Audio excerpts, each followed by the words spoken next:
Everyone, welcome to Krishna maths academy. देखो, हमने previous कुछ लेक्चर्स में डिटर्मिनेंट की कुछ प्रॉपर्टीज डिस्कस की, बताया कि 4.2 और प्रॉपर्टीज से रिलेटेड जितने भी क्वेश्चन है किस किस तरीके से किए जा सकते हैं। तो मैंने आपको उनके लिए कुछ कुछ ट्रिक बताए थे, जिनमें से एक ट्रिक क्या था आपके पास, सिमेट्रिक हो, स्क्यू सिमेट्रिक हो, होमोजेनियस सिमेट्रिक और हेट्रोजीनियस सिमेट्रिक और 1-1 वाले क्वेश्चन। जो आज का हमारा लेक्चर है वो क्या है कि डिटर्मिनेंट को हम स्प्लिट कैसे करते हैं, या डिटर्मिनेंट में अगर 2 रोज या 2 कॉलम्स इक्वल हो तो क्या होता है। तो फर्स्टली हम क्या डिस्कस कर रहे हैं, इन केस आपके पास किसी भी डिटर्मिनेंट में 2 कॉलम्स सेम है, जैसे कि मैंने ये लिखा 2 4 6 1 7 9। अगर आपके पास 2 कॉलम्स सेम है, सेम को यहाँ वर्ड यूज करूंगे identical. If 2 columns are identical then determinant की वैल्यू क्या होगी, 0। सिमिलर इन दैट वे कि अगर मैं कहूँ 2 रोज सेम है, अगर हम यहाँ पर कहें स्टेटमेंट मेरी है 2 2 1 2 2 1, तो ये दोनों रो भी क्या आ रही है, सेम, तब भी डिटर्मिनेंट की वैल्यू क्या है, 0। कोई भी 2 रो या 2 कॉलम जब भी आइडेंटिकल होंगे तो डिटर्मिनेंट की वैल्यू क्या होगी, 0। अब क्या है नेक्स्ट प्रॉपर्टी, नेक्स्ट प्रॉपर्टी क्या है, किसी भी डिटर्मिनेंट को आप जहां पर भी एडिशन दिखे लाइक दिस, अगर मैं कहूँ यहाँ पर मेरे पास है x प्लस वाई, यहाँ है y प्लस जेड और यहाँ क्या है z प्लस एक्स, और यहाँ कुछ भी है a b c और यहाँ क्या है मान लो p q r, कुछ भी है, जहां पूरे कॉलम में या पूरी रो में एडिशन दिखता है, आप उस डिटर्मिनेंट को 2 पार्ट में क्या कर सकते हैं, स्प्लिट कर सकते हैं। जैसे कि ये है, मुझे दिखा यहाँ क्या है x y z, यहाँ क्या है y z x, मैंने फर्स्ट वाले को ऐसे यहाँ लिख दिया और सेकंड एडिशन पार्ट को यहाँ, तो बाकी कहाँ जाएगा, बाकी एज इट इज रहेगा, बाकी पे कुछ भी इम्पैक्ट नहीं होगा। ए बी सी और यहाँ क्या है P Q और R। तो हमने आज के लेक्चर में 2 प्रॉपर्टीज डिस्कस करी कि डिटर्मिनेंट को हम कि जहां रोज या कॉलम में एडिशन दिखता है वहां क्या कर सकते हैं, स्प्लिट कर सकते हैं। सेकंड क्या कर सकते हैं कि अगर 2 रोज और 2 कॉलम सेम हो तो उसके डिटर्मिनेंट की वैल्यू क्या होती है, 0। एक बार इनका यूज देखते हैं। अब यूज देखने के लिए मैंने यहाँ कुछ स्टेटमेंट लिखी है जो इन्हीं प्रॉपर्टीज को डिस्क्राइब करेगी। तो फर्स्ट क्वेश्चन है, देखिए आपको ये स्टेटमेंट गिवन है, आपको इसका डिटर्मिनेंट क्या शो करना है, 0। 0 शो करने के लिए मैंने आपको एक चीज तो ये बताई कि 2 रो या 2 कॉलम क्या आने चाहिए, सेम। एक चीज और भी है, अगर कोई रो पूरी तरह से 0 है, ये पूरा कॉलम पूरा 0 है, तब भी डिटर्मिनेंट की वैल्यू क्या होती है, 0। एक बार ये देखिए फर्स्ट क्वेश्चन क्या है, फर्स्ट क्वेश्चन की statement a b c a plus 2x b plus 2y c plus 2z x y z का डिटर्मिनेंट। मैंने अभी आपको बताया जहां एडिशन होगा वहां स्प्लिट किया जा सकता है, मैंने वहां स्प्लिट कर दिया। स्प्लिट करने का मुझे डबल बेनिफिट दिख रहा था, जैसे जैसे आप इनको करते जाओगे आपके माइंड में भी ये बिल्कुल एकदम क्लियर होता जाएगा कंसेप्ट कब स्प्लिट करना है। तो मुझे कहाँ दिख रहा था, देखो मुझे स्प्लिट करने पर दिख रहा था कि अगर मैं ऐसे स्प्लिट करती हूँ, कहाँ रो में है ना एडिशन, रो के ईच एलिमेंट को मैंने क्या कर दिया, स्प्लिट। एबीसी वाला पार्ट यहाँ कर दिया एडिशन वाली रो को, और दूसरा पार्ट यहाँ कर दिया, और यहाँ क्या है आपके पास ABC x Y Z.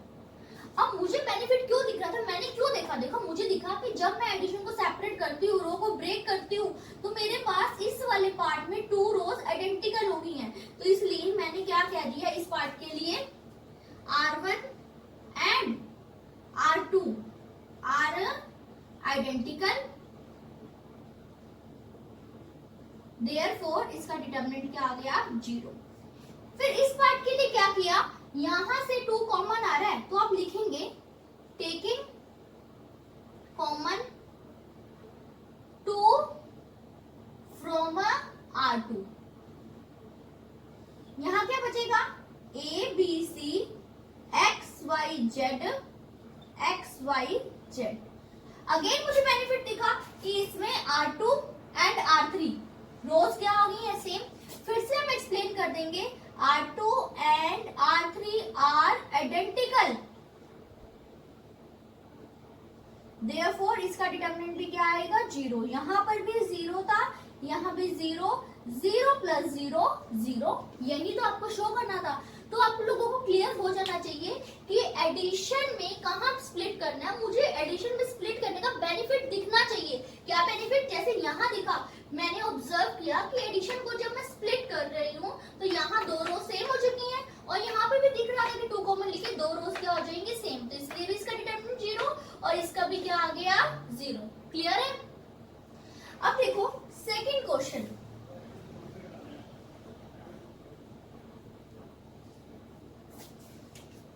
Second question में क्या है आपके पास x y z a b c x plus a y plus b z plus c, इसका डिटरमिनेंट मुझे 0 शो करना है। अगेन आपको एडिशन दिख रहा है कॉलम में, आप स्प्लिट कर दोगे x y z a b c x y z, यहां स्प्लिट किया, फिर से x y z a b c, x y z तो मैंने फर्स्ट पार्ट में रख दिया, तो सेकंड पार्ट में क्या रख दिया a b c। तो हमने क्या ऑब्जर्व किया c1 एंड c3 क्या बन चुके हैं सेम, तो आप लिखेंगे c1 and c3 are identical, मैंने एरो डाल दिया, यानी इस डिटरमिनेंट के लिए बात कर रही हूँ। और इस वाले डिटरमिनेंट में कौन बन गया c2 and c3, c2 and c3 are identical, therefore अब इसका डिटरमिनेंट भी 0 है, इसका डिटरमिनेंट भी क्या आ गया 0, 0 प्लस 0 0, तो ये आंसर क्या आ जाएगा आपके पास 0। इसके बाद देखो थर्ड क्वेश्चन। अब थर्ड क्वेश्चन जो है ये कई मेथड से हो सकता है, लेकिन मुझे लगता है कि आप लोगों को स्प्लिट करने से ज्यादा बेटर वे से समझ आएगा, इसलिए कर रही हूँ।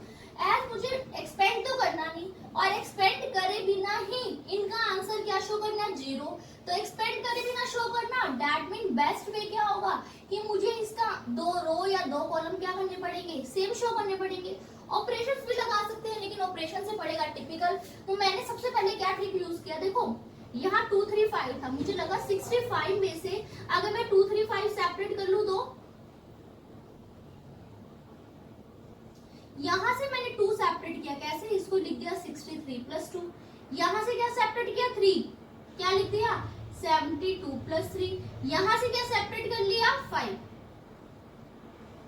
अब फिर से एडिशन दिख गया, एडिशन दिखने पर आप क्या करते हो डिटरमिनेंट को ब्रेक कर देते हो, तो हमने क्या कर दिया ब्रेक, ये सिंगल डिटरमिनेंट 2 पार्ट्स में क्या हो गया ब्रेक हो गया, क्या बन गया 2 3 5 7 8 9 63 72 81, एक पार्ट में कर लिया,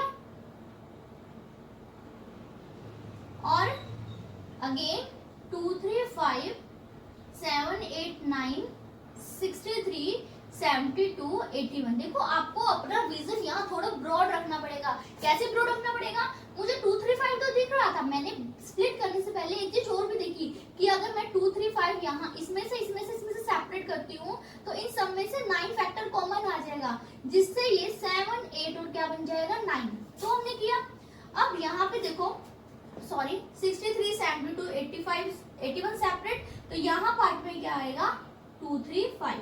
अब यहाँ देखो ये सारे के सारे 9 के मल्टीपल है, 9 7 दा 9 8 दा 9 9 दा, इसलिए मैंने क्या लिया टेकिंग कॉमन 9, कहां से कॉमन लिया है फ्रॉम C3, 9 कॉमन लिया, 2 3 5 7 8 9 7 8 9। अगेन यहाँ आप क्या लिखोगे C1 and C3 are identical, therefore इसका डिटरमिनेंट क्या आ जाएगा 0, यहाँ पर भी सेम है तो 0 0 प्लस 0, और इसका आंसर भी क्या हो गया 0 हो गया, तो यही तो शो करना था। एक और क्वेश्चन देखें, लास्ट क्वेश्चन इस प्रॉपर्टी के बेस पर,